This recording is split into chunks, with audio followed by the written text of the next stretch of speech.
Hi everyone, Nat Richards at Tex on the Move here, and today's video is about the 491 regional visa that has been introduced in late 2019. It's January 2020 right now as I make this video, and the important reason why I've brought that up is because the advice and the content that I cover in this video may change over time.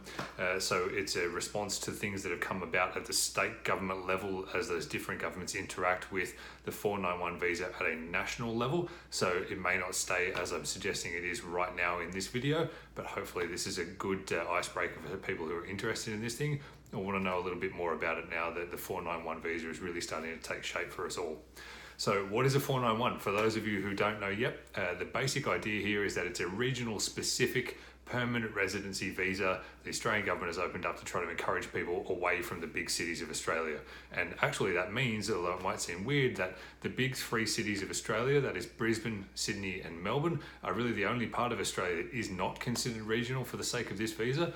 Everything else is on the table. So if you want to live outside those big three cities, it's probably worth taking a look at the 491 visa on the way through. It's a transitionary permanent residency visa. So what I mean by that is, unlike more immediately permanent residency visas like the 189 or the 190 that you may be familiar with, the 491 is a slightly different structure where basically you need to come down here with a lot of the rights that permanent residency conveys onto people that get other types of visas, but it will only be fully enacted into complete permanent residency after you've lived up to the criteria of a 491 and then successfully apply for the grant of a 191 visa later on down the track. So 191, also a new visa that's been introduced at the same time as a 491, and the other temporary regional visa that's been released, the 494. 191 we don't really know a whole lot about yet. It's something that the government has not defined because no one's anywhere near being able to apply for one of these as yet. We would imagine, given the shape of the visa and the consistency that you see with other visas within the same sort of subclasses, that the visa will not be particularly onerous to get if you've lived up to the criteria of a 491. And I don't believe, or we don't believe, that the visa application fees will be exorbitant either, because indeed the 494 is quite an expensive option from the get-go, just as other GSM visas like the 189 and the 190 are. That's an awful lot of numbers. Sorry if that was confusing. So 5 years is the term of the 491, and the basic idea is that if you live up to the criteria in the particular state or territory that you are nominated, then you are able to apply for permanent residency on the 191 3 years later. So it is a pretty smooth transition across to PR, and I'm sure that that's exactly why a lot of people are very interested in it, as are we, of course, as registered migration agent.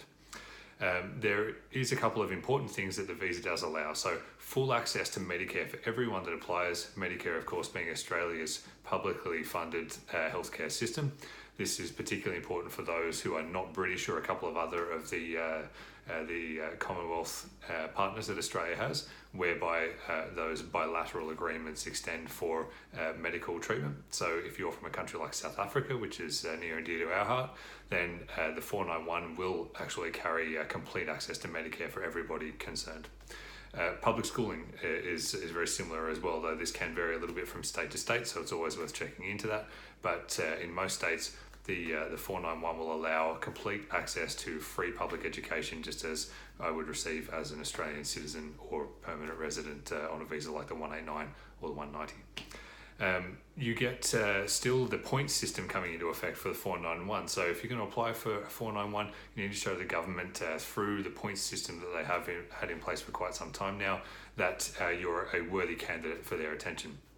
It's a lot easier on a 491 though, because you get a 15-point boost within that system to help you on your way, and there's a few other concessions that can go along with that as well that's probably worth breaking down on a more individual level if they apply to you. So it's a lot easier to reach that 65-point minimum with this particular visa type than it has been recently with visa types like the 189 or the 190. Importantly now, the state and territory governments very much hold your fate in their hands. So whilst the 491 visa exists at a national level, it's still nominated by a state or territory. So you definitely need to be mindful that each of those different states or territories have their own criteria that will apply. And without living up to those, of course, you can't get the visa, nor will you be in a position to apply for a 191 later down the track and become a completely unrestricted permanent resident. Those criteria will go differently from from state to state. New South Wales, fairly expectedly, is the most embracing of the 491, as indeed they have been for the 190. So at this stage, if you can hit that 65 point mark, it seems as though they're going to make it quite easy for you then to move successfully through the expression of interest process to gain a visa application and then hopefully a grant. Other states that are quite popular around the country are making it a little bit pricklier at the moment. Queensland is a great example, very popular state for people to want to go to, but unfortunately they are making sure that applicants have the financial capacity to come to Queensland and successfully relocate. It means that if you're going to go to that particular state, you'll need to first prove that you do have the financial capacity, which is done per head. So definitely worth checking in with a registered migration agent like us to suss that out. And at the end of the day, they're not necessarily assured to give you an invite to your expression of interest if you're only just hitting that 65 point plateau. So it's a little more variable. Unfortunately, Western Australia at this point is not fully engaging with the 491 system, so they've not yet signalled their interest. It means that even though Perth, for the sake of this visa, as far as the national government is concerned, is in a regional area, unfortunately it doesn't necessarily mean that you'll be getting any invite to Perth or Western Australia anytime soon, because that state government is not yet taking part. Hopefully that changes. So if you've got any questions out of all of that, there's an awful lot to cover, please by all means drop me a line. My name's Nat Richards. You can get me at nat.richards@texonthemove.com.au, and of course we'll always keep everyone updated through social media, on Facebook in particular, and YouTube's always a great resource for us. Hope that helped. Bye.